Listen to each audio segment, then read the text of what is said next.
Hello, and welcome again to another episode of No Enemy podcast live with your host Sly. And tonight, guys, we're gonna get into it. Last week was a shit show. I got a text in the morning saying that they're gonna fuck with my internet and upgrade it, and it fucked the whole show up. I watched it and I was like, "What the fuck?" Yeah. So So tonight we're gonna redo the show because I really think we need to hear this, and I really think we need to hear this about the DSA again and where they came from and who they are and all that. So we're gonna get into it tonight again. Try to see how it goes. Hopefully it's not glitching right now. Hopefully we're all good. Hopefully it's all good. And the last week's episode name was Too Many Kings and Not Enough Thrones. And what do we mean by that? Well, talking about the DSA and the overpopulation of elites. That's what we're getting into. So before we get into anything, I want to start with something personal. Okay. I grew up in a world where nobody handed me anything, no connections, no family name. The Soulless name is not a family name. It's big, but it's not big. Does that sound familiar to anybody? No connections, nothing handed to them, just doing what you can to survive in this world, in this life. But so back in the day, I rode my bike 2 miles. I think I said this story before. Across some jurisdiction lines, the 41 you couldn't pass. I wasn't supposed to go to that school. Kind of lied to get in there. I didn't even really know why I was doing it, to tell you the truth. Why was I riding my bike just to go over to a different school where I knew what the other school was about, but I chose to go to a different school that I kind of knew what it was about, but I didn't know what it was about. So have any of you guys ever done anything like that? Going out there trying to do against what you're not supposed to do, I guess go against the cord or whatever they say. You just had to do it. That's something like this show here was in my gut. And what I figured out looking back, the difference between me and a lot of people seeing the movements right now is this. I never believed a degree was handed to me, would give me a beautiful life. College would give me a beautiful life. I just refused the path that was laid out for me. I didn't go to college. I was a troubled student, but I don't know why I did the things I did. So tonight, it's about a concept called the elite overproduction. And before you think that sounds like economics lecture, hold on, stay with me now. Because this concept explains the DSA to a T. It explains MAGA to a T. Almost. It explains the campus protest. It explains why political world feels like it is coming apart at the seams right now. Have you ever noticed that? Coming apart, the political world feels differently lately. More volatile, more personal, more like something is about to break. Yeah. It does feel like we're on a path that we don't know what we're gonna be on, and it might break, it might go bad. And some people calling for revolution. Let's hope it don't get to that point, but I guess we'll see. In our lifetime, maybe. So for 50 years, Americans have been told, millions of people, to go get a degree, take the debt, work hard, and you will arrive. You will get at the seat at the table. Does anybody remember being told that? That you will be in the head of the line if you go here, do this. By a parent, by a teacher, a guidance counselor. A million people believe that. They sure did. They did everything right. They showed up at the door. but the door was closed. Because here's the real truth nobody is putting in the brochure. There are so many seats at the top, and America produced way more people who expected to sit there than there are seats available. Seats available. Think about that. How many kids are going to college right now, getting that degree, getting in debt, getting what kind of degrees that aren't going to do shit for you? Latin degree, go learn Latin. Yeah, that was a good one. It might have got you some stuff, made you a little smarter in some ways, I guess. Or what's another one? What would be another one? I don't even know. I didn't go to college, so I don't even know what they're giving out, which probably makes me dumb for not knowing that a little bit, but I gave one example. But the cause and effect of that, of broken promises, is not sadness. It is rage, organized rage. And do you know what makes the rage different from any other kind? These are not uneducated people who don't know how to channel their frustration. These are lawyers, journalists, PhDs, MBAs, people with rhetorical skills, organizational skills, capacity, and social networks to turn personal frustration into political movement. So who does these interests do movement actually serve? So who interests does this movement actually serve? Tell you the truth, I don't know who it serves. I gotta take a second. Hold on.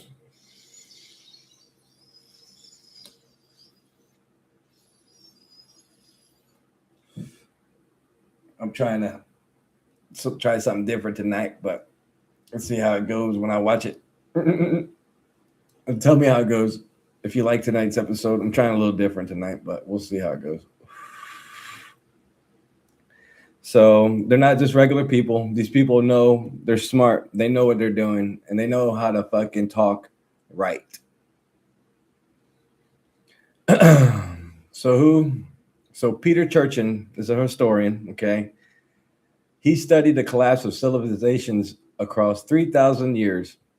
He calls this elite overproduction, too many people trained to lead, not enough positions to lead. And here's the cause and effect that should scare everybody. Every time in history the gap has gotten this large, Rome, France, Russia, China, what came next was not a peaceful negotiation. It was a destabilization, and nobody fully controlled and nobody fully predicted. Are we there yet? Are we trying to destabilize this world we're living in? It sounds like it. Some people are, and that's what I'm trying to tell you. We don't need to go that way. So the historian Peter Turchin spent decades on civilizations. And you know what the pattern he found every single time? Yeah, wasn't a good one. When a society produces more aspiring elites, then its elite position is to absorb more lawyers than it needs lawyers, more PhDs than it needs professorships, more MBAs than it has executive suites. The people who don't get in don't go home quietly. They never go home quietly. They get organized. They get angry. And they find a way to point that anger at whoever did get in. Too many kings, not enough thrones. 6 words. And that is tonight's episode in 6 words. So this has happened before, and it always ends the same way, guys. Before we get into the people doing this right now in America, I want to go back in history. Has anybody ever told you that whatever you are going through, whatever the world is going through, somebody somewhere has been through it before? Oh, yeah. I'm sure somebody's told me that, but I can't remember who. Somebody somewhere has been through this before. Somebody somewhere is more worse than you right now. And if you're able to watch me, thank you. But there's people out here that don't even, they don't even got shit like this to be able to sit and watch something. Because if you know the real history, not the textbook version, you can see where things are going before they get there and maybe make a different choice. So we got some examples. I got some examples for you guys. China, for 1,000 years, China. Imperial China selected its officials through an extraordinary difficult exam system. Any man who could master the classical text could even earn a government position. Sounds fair, right? Sounds like meritocracy. And for centuries it worked. But during long periods of peace, the numbers of families trained their sons grew enormously. Millions of families sacrificed everything, and the number of actual government positions never grew to match. The gap between credentialed aspirants and the available positions became enormous. Sound familiar? One of those failed candidates was a man named Hong Xuan, Xiuquan. His family sacrificed everything for him to pass the exam. He studied for years, studied harder, studied hard. He failed, studied harder, failed again. Then he had a complete nervous breakdown. He took the exam again, failed it a fourth time. What do you think that did to him? Imagine your family sacrificed everything for you to get this chance to take this test, and you failed it 4 times.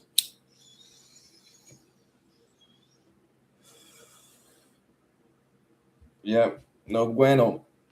I kind of feel him though. Yeah, because when I didn't get my X-ray job, which I should have got, but I didn't. Choices, circumstances. Yeah, I guess the only people I felt I let down would probably be my mom and dad. That's about it. My brother helped though, Ricky. Thank you, Ricky, for helping me get to the test site and everything. But yeah, when I didn't get that license, it wasn't too bad. I felt I failed, I guess, but you got to keep on going. What I turned to? Oh, hope for a job that a family member had, that I could succeed with that, but that didn't happen either. That old hope word, it's a big word. Yeah. So what does that do to a person if you fail that many times for things that people sacrificed?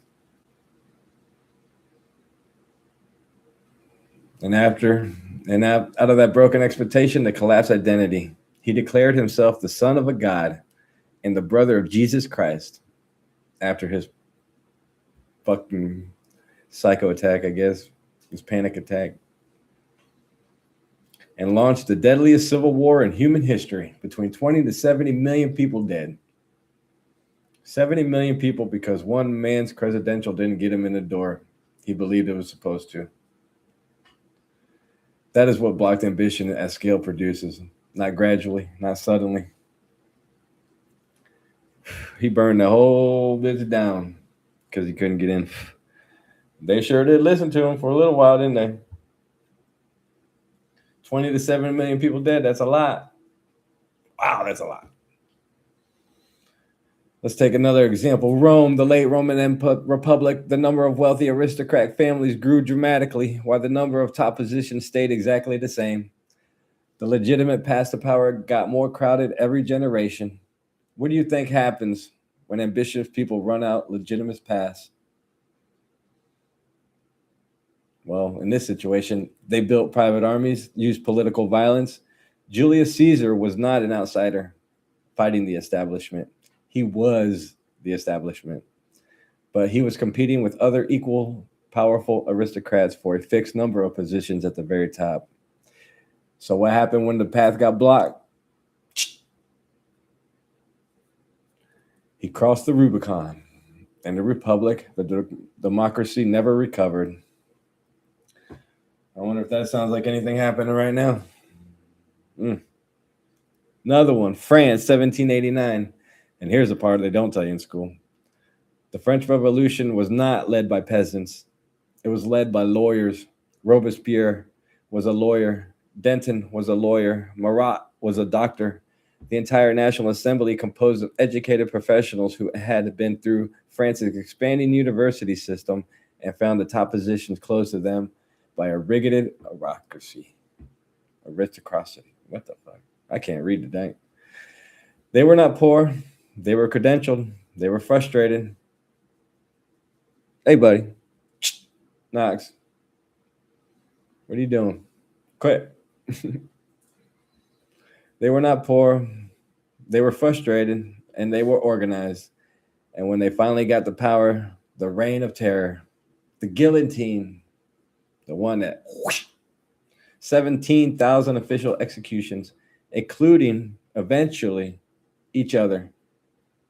Robespierre, the man who led the terror, was himself guillotined by the system he built.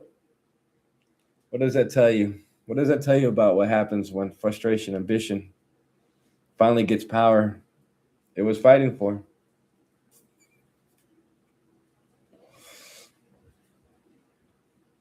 It's crazy. They feel they got that resentment. And let's do another one. Russia, 1917. Lenin was a lawyer. Trotsky was a journalist and intellectual. The entire Bolshevik leadership was composed of educated professionals who found the Tsar's rigid hierarchy impenetrable. They were not workers they claimed to represent. They were the black aspirants who discovered that workers' suffering was the most powerful organizing tool available to people who had the education to organize it. And when they seized power, the workers got Soviet communism. The leaders got the Kremlin. Same story, different country, different names, same result. So here's the pattern across all of these guys, and I want you to hear this clearly. Every single one of these movements was led by educated, credentialed, frustrated people who could not get the positions they felt entitled to. Every single one claimed to be fighting for the poor and the working class. Every single one. Every single one used the genuine suffering of regular people as a fuel for their environment. And in every single case, when they got power, the regular people who provided the fuel ended up worse off than before. Excuse me. Not because the leaders were necessarily evil, but because the movement was never really about the people it claimed to be for. These top dudes are fucking college educated people are saying, we need to help these workers. And the workers are like, what the fuck? Help us for what? What the fuck? Yeah, help us. Help us. What are you going to give us? What?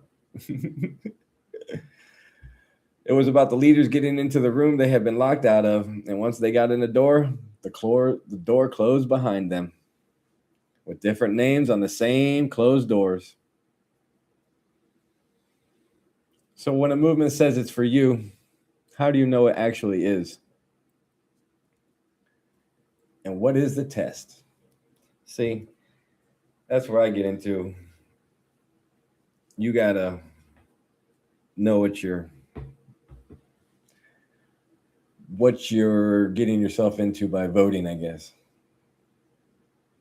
And so people watch the old tube and they get propagandized. CNN, NBC, all of them. They all say the same shit. Just some of them on different sides, different tribes.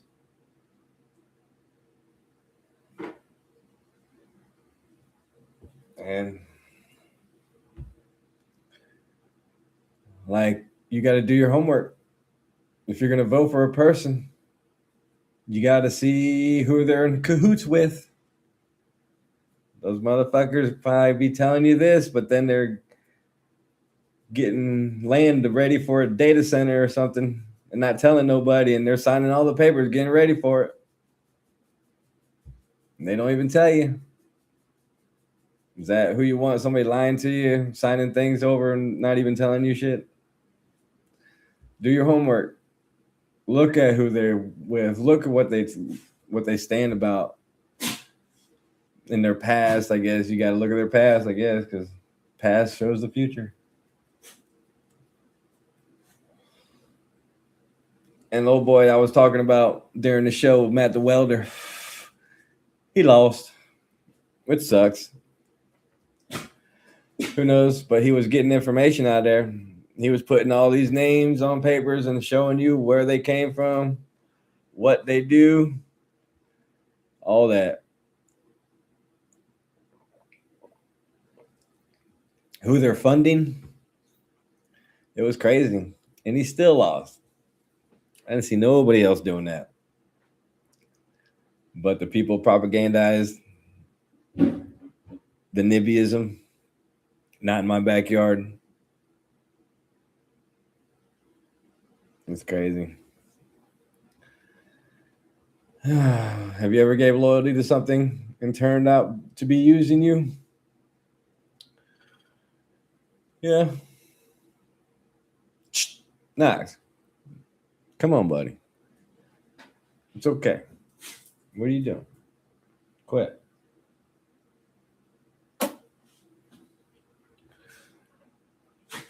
All right. So I wanted to tell you guys about the people getting into it. The people that are getting us into this right now, the DSA, the Democratic Socialists of America. They're the most visible organized expression of elite overproduction happening in America right now, in my opinion. And I want to be honest with something before we go further. No Enemy is not left wing, not right wing. No, we're not that show. We don't care. We go where the truth is. We go with the cause effects, the spiritual, the biological. That's what we're here for. And the truth about the DSA is more complicated than either side wants to admit. Some of these people came from real struggle. Some of them did not. And the distinction matters more than anything else, I guess we could say, about this movement. So let's look at these people actually are, not their politics, their backgrounds, because their backgrounds tell you everything. And let's start with the man of the hour,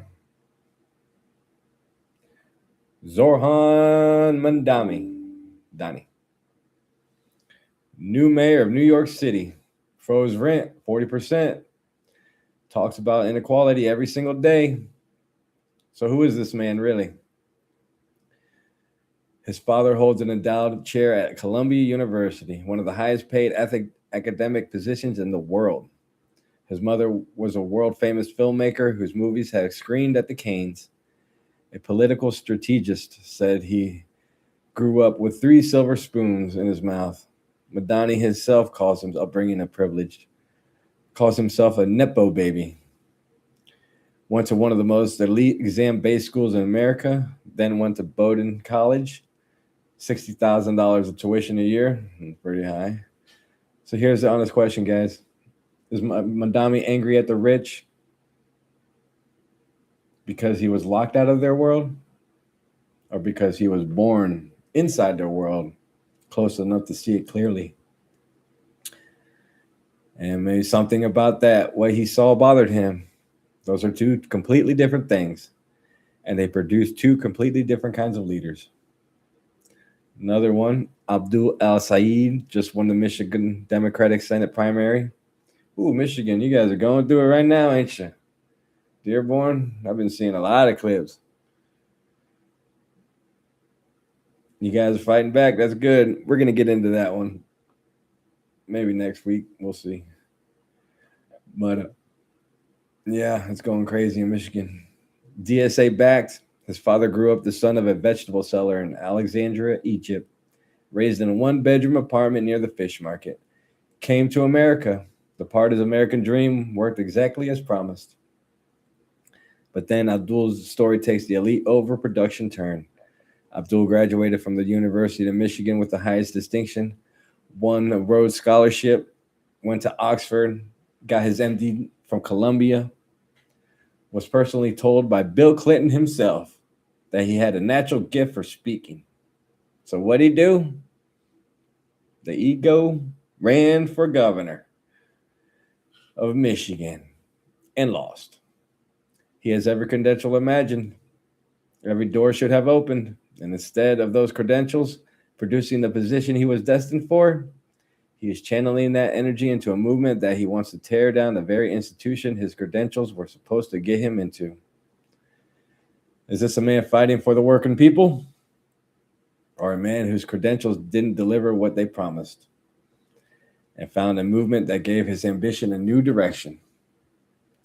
Yep. That's what it sounds like. Rashid Tlaib, one of the two actual DSA members of Congress.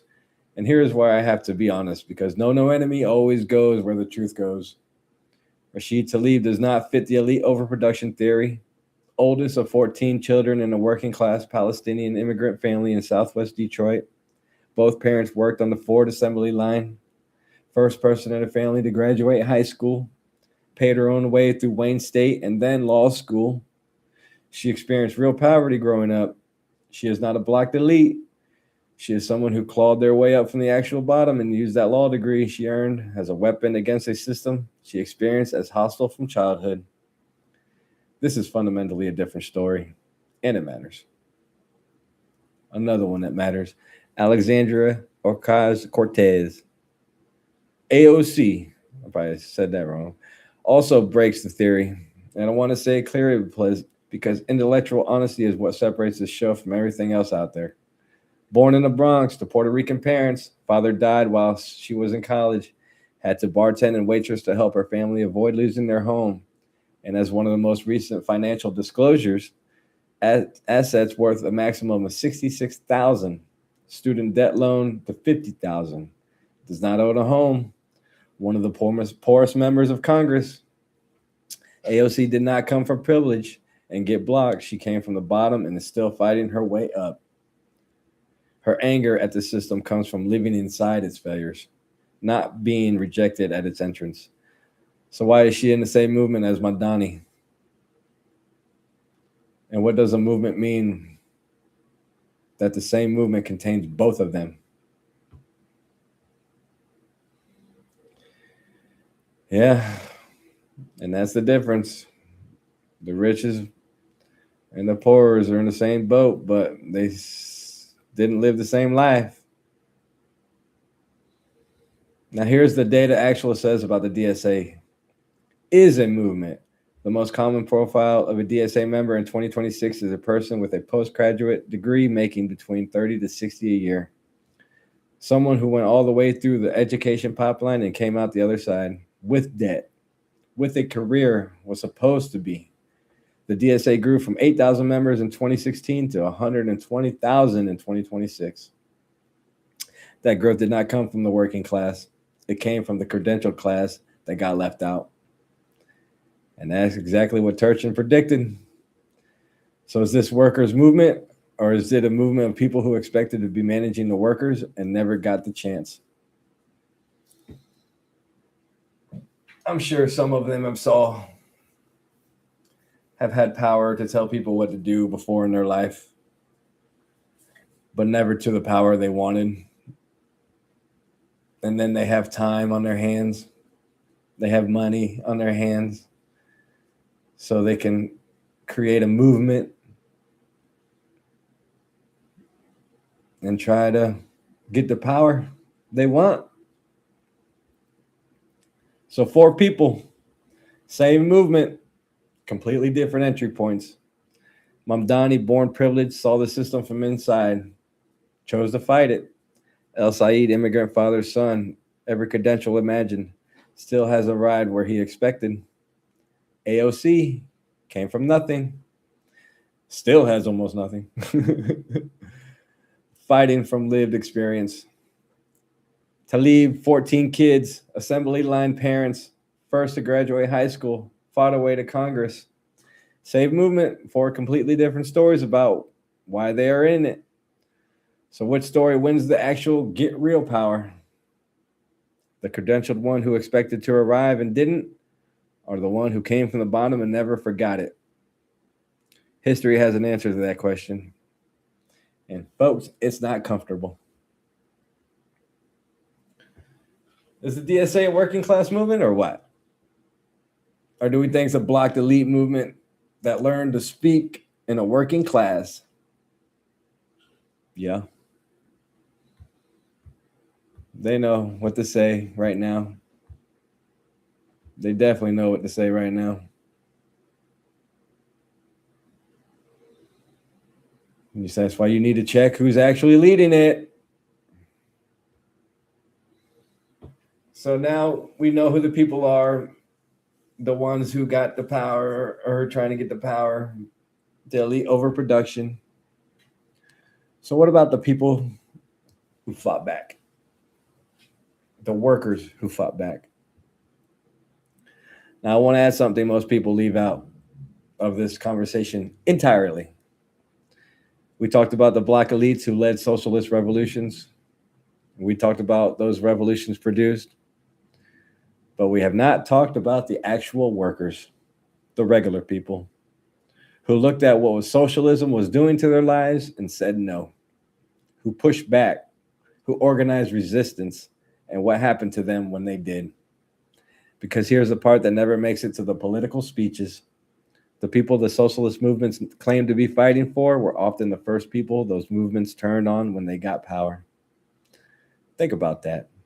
How does a movement that claims to liberate workers end up arresting workers who organize independently? How does that happen? And what does it tell you about who the movement is really for? So let's get into the people who actually said no after it was already going on. Poland, 1980. The Soviet Union had been running Poland under communism since World War II. Workers had been promised that communism was for them. What they actually experienced was food shortages, falling wages, no right to strike, and a government that controlled every aspect of their life while calling itself their liberator. In August 1980, 17,000 workers seized a Lenin shipyard in Gdańsk. Their leader was not a lawyer or a professor. His name was Lech Walesa. He was an electrician, a man who fixed things, and he scaled the shipyard fence and joined the strike. Within weeks, 10 million Poles, 80% all state employees, including Communist Party members themselves, had joined a free trade union called Solidarity. 10 million people called Solidarity against a government with guns and tanks and the full backing of the Soviet Union. Does that kind of courage exist today? Well, I'm seeing it now in Michigan. They're fighting back. They're getting loud. So I believe we still have the courage to fight back. And hopefully, I'm trying to inform you that we don't need that and we need to fight back. Do you think you would have the courage to do what those workers did? Stand up against what's wrong and maybe be hurt, maybe be arrested. So here's what happened to them. The government declared martial law. Walesa was placed under house arrest. The Solidarity leaders were arrested. Some were tortured and some were killed. Solidarity was outlawed and forced underground for nearly a decade. And they kept going. 9 years underground, and in 1989, they emerged and won free elections. Also became president of Poland. The Berlin Wall came down. The Soviet Union collapsed. A shipyard electrician who fixed things for a living helped bring down one of the most powerful empires in human history. No credentials, no expected seat at the table, just a calling from the soul to serve the people around him. What does that tell you about real leadership actually looks like? Another one. And this one ain't even that fucking long ago. Venezuela, Chavez nationalized agriculture between 1999 and 2016. His regime took more than 6 million hectares of land from its owners, including from small farmers and working people. A former diplomat named Diego Herrera had his farm seized. He showed up flanked by his farm workers, and 32 of 38 had walked off the land rather than work for the government. And one of those workers, a 28-year-old named Eduardo Adolfo, who took care of the farm cows, simply said, "They're stealing from us, and we don't want to work for that government." Couple words. That man said more than the truth in one sentence. And most political speeches then would. No education, no credential, no theory. Just a man who showed up to work every day to take care of animals. And knew instantly when something was wrong, he spoke. And when was the last time you heard a voice like that in a political conversation?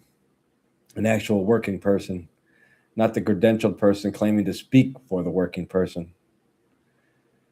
Another one, y'all know this one, Cuba. A labor activist named Sadalo Junco spent his life fighting for workers' rights in Cuba. He was black, he was poor, he had no elite credentials. He was exactly who the communist movement claimed to be fighting for. And when the communist movement gained power and they continued to organize for workers' rights independently outside the party's control, he was assassinated on May 8th, 1942, by members of the Communist Party, the party that claimed to represent workers. That date doesn't sound right. Workers killed a worker who tried to represent workers independently of the party because independently worker power was a threat to party power. And party power always wins the fight. Every time. In every country. Under every version of socialism that has ever been tried at scale. And why do you think that keeps happening? So here's what Lecha, Welsa, Eduardo Adolfo, and Sadilo Junco all have in common. None of them have elite credentials. None of them expected to be led into a room at the top. None of them were fighting because their education promised them a position that never came. They were fighting because what was being done to people around them was wrong. Simple as that. No theory, no ideology dressed up as justice, no frustrated expectation wearing the costume of principle. Just a human being seeing injustice in their immediate community and deciding they were not going to look away. And that right there is the difference between a movement that builds something real and a movement that just puts different people in charge of the same broken system. And that's where we're at right now. Bernie Sanders, how long you been in that bitch? 70 or 50 years, and we're still in the same problem? And you're still saying the same shit? You're the problem, in my opinion. And that, Welsa was an electrician. Adolfo took care of cows. Junco organized dock workers. And between the three of them, they demonstrated more genuine courage and more genuine service than most of the credentialed political movements of the last 100 years combined. What makes a movement real? Is it the educated of the people who led it? Is it the sophisticated of the theory behind it? Or is it something simpler? Something that looks more like an electrician scaling a shipyard fence at dawn because he decided enough was enough. And which of those two things do you see more right now in the movements asking for your support? Which one deserves it?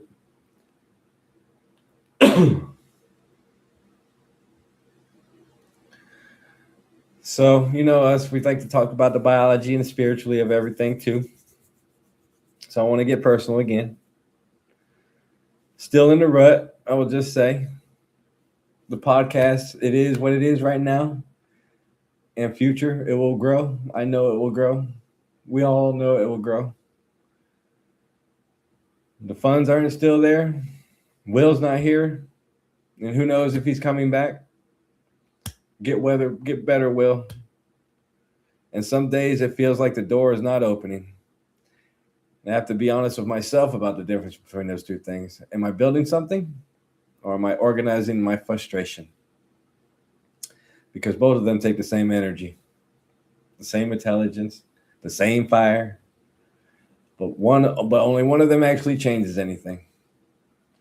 And do I feel I'm building something or am I frustrated with my way of life now? I would say I'm trying to build something because this idea was put in my head. It would not get out of my head. So I feel now that it was a spiritual thing, hopefully, because I would not hesitate to be here on a Sunday just chilling, wood knocks, relaxing, smoking me a nice fatty, and just living my life. But no, I guess I'm building this community. It was in my gut. It was in my head that wouldn't get out. And now it's out. And now we're here. And do I want to stop sometimes? Yeah. What are we on episode? We just got started. 16. This is 17th episode because we redid this one. So pretty much 17 episodes so far. What's today's date? August 23rd. And I guess I'm just trying to build a community. So when shit does hit the fan, and please, hopefully it does not, that everybody has somebody to fall back on, even when they have nobody in their life right now behind them. They have somebody in front of them looking at you right now in the camera. And hopefully we build friendships, maybe build lives. Who knows where this goes? But I got that fire. Let's keep it roasting. I don't know. I guess this might be the hardest spiritual work there is. Talking to people and hopefully getting to the heart of people. Just the common sense. We need the common sense back, guys. I know we want to help everybody, and we can help everybody, but just some ways aren't the way to do it. And this way I'm reading right now about you guys, I'm learning about right now, is not the way. So here's the biological truth underneath all of the elite overproduction. When a human being builds their entire identity around an expected outcome, when the brain gets wired around the anticipation of a specific reward, and that reward is denied, the brain does not just feel disappointed, it enters a full state of threat. The prefrontal cortex, the rational, empathetic, long-term thinking part of your brain goes partially offline. The amygdala, your fear and threat center, takes over completely. And a person operating from that state is not asking what is best for the community. They're asking who is responsible for my pain and how do I make them pay for it? And I've learned something that when people vote and they know it's going to hurt the rich, but it's also going to hurt the poor, they don't care. They'll still vote for it so they can hurt the rich. That's fucking insane. A person operating from that is not best for the community. They're asking who is responsible for their pain. That is not a moral failing. That is a neuroscience, but is also the most dangerous state a politically organized, highly educated, well-resourced human being can be in, because they have the tools to do something about it. And history shows us clearly that they tend to do. Have you ever made a decision from that state? How'd it turn out? Because the cause and effect of blocked ambition runs through every civilization that has ever tried to build something lasting. Society expands its credential class faster than it expands the positions the class was trained for. The blocked aspirants form oppositional movements. Those movements attract the genuine suffering of regular people as fuel. The credential leaders use the fuel to fight their way into rooms they were supposed to be led into. And then what happens to the regular people who provided the fuel? History answers that question every single time. And the answer is never what those people were promised. Understanding the cycle, really understanding it at the biological and historical level, is the only way to stop being used by it.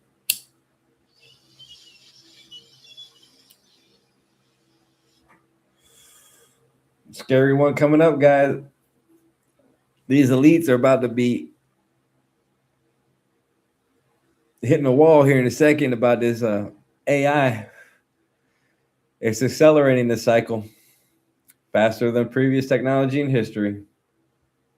AI is replacing entry-level legal research, replacing journalists, replacing middle managers.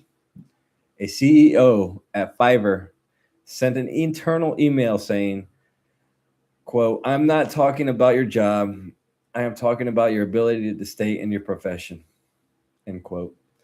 Not just a job, guys, an entire profession gone.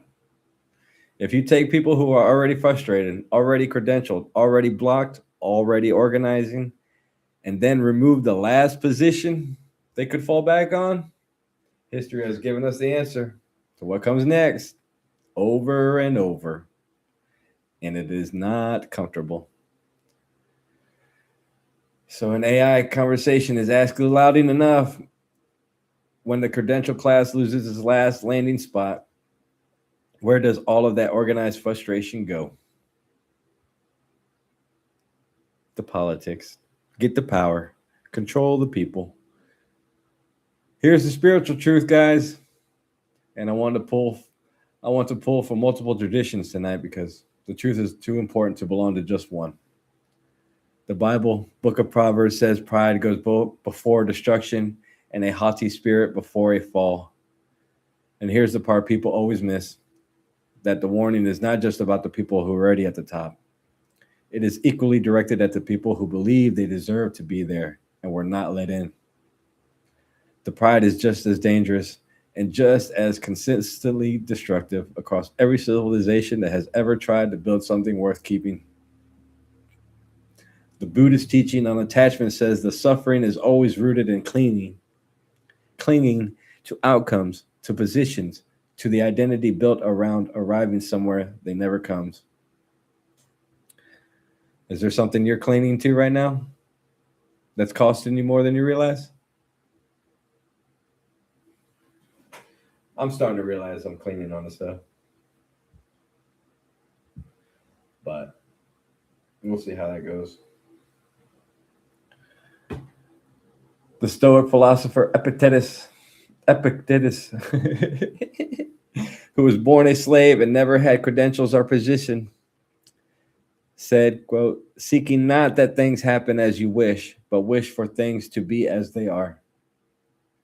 A man who owned nothing, had no expected seat at any table, produced some of the quoted wisdom in human history. Why do you think that is? The Lakota teaching, all are related, all are one, not all are equal in power, but all carry the same essential dignity. Any system, left or right, socialist or capitalist, that builds its power by extracting the dignity of people it claims to serve is violating something fundamental, not just politically, spiritually, at the level it means for human beings to live together on this earth. And that is the question every moment in this movement, including the DSA, has to answer eventually. Not what do we believe, but what do we do with the people whose dignity we claim to be protecting when we finally get the power we are fighting for? What would you do tomorrow if a credential you built your life around becomes worthless? A lot of people are about to go through that with this AI. What would you reach for? And would that thing build something for the community around you? Or would it be making someone pay for what was taken from you? Because to answer that question, well, you had to be honest with yourself. To be honest, it's uncomfortable.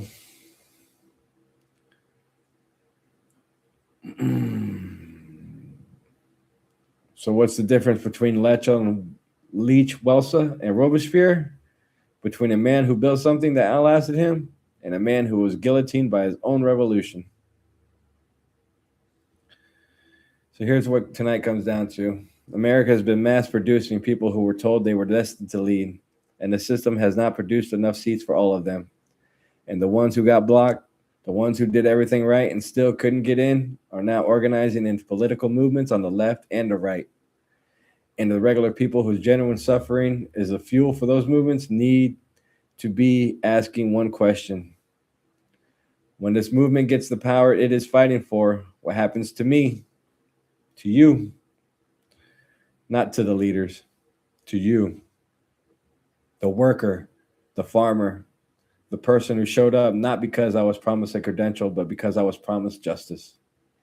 History has answered the question before. Are you listening to the answer? About the biological truth is a brain that was wired around and expected a reward and then had a reward denied is not in a state to make wise decisions for anyone. They're looking for to target that pain. In history, from Hong, 70 million dead, Robespierre guillotine, to Lenin's gulag, to Chavez seized farms, show us what happens when blocked elites get organized enough to actually seize power. They don't liberate the people they claim to be fighting for. They become the new gatekeepers with different names on the same closed doors. Spiritual truth, guys. Scripture. Ecclesiastes 1:2 says, vanity of vanities, all is vanity. All is vanity. So all the striving, all the credentialed, all the competition for the position, vanity. The Bhagavad Gita tells Arjuna, do your duty without attachment to the fruits of your action. Without effort, without attachment to the outcome. The Zen tradition says, before enlightenment, chop wood, carry water. After enlightenment, chop wood, carry water. The worker does not change. The person doing it does. Scripture. In Proverbs 16:18, pride goes before destruction. It's not just the pride of the people already at the top, guys. The pride of the people who believe they were supposed to be there and weren't. The pride, the resentment, the organized frustration just dressed up as principle. That is the thing that has been bringing civilizations down since the first civilization was built. And Night died. That changed something in me. Maybe this show was born because of that. Not because the door opened. Because the door closed. And I decided to stop waiting for the doors. That's the difference between elite overproduction and genuine purpose.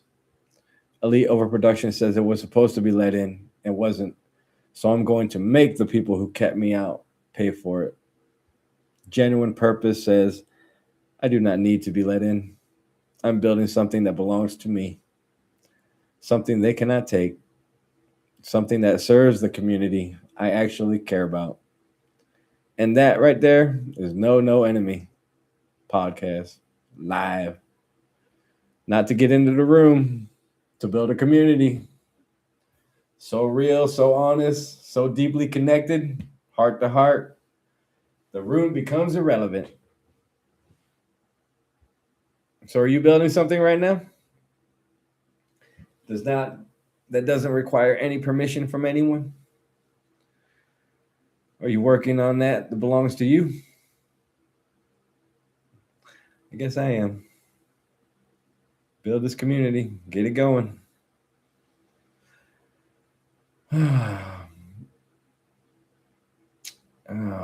So if the answer is nothing yet, what would it be if you started tomorrow, guys?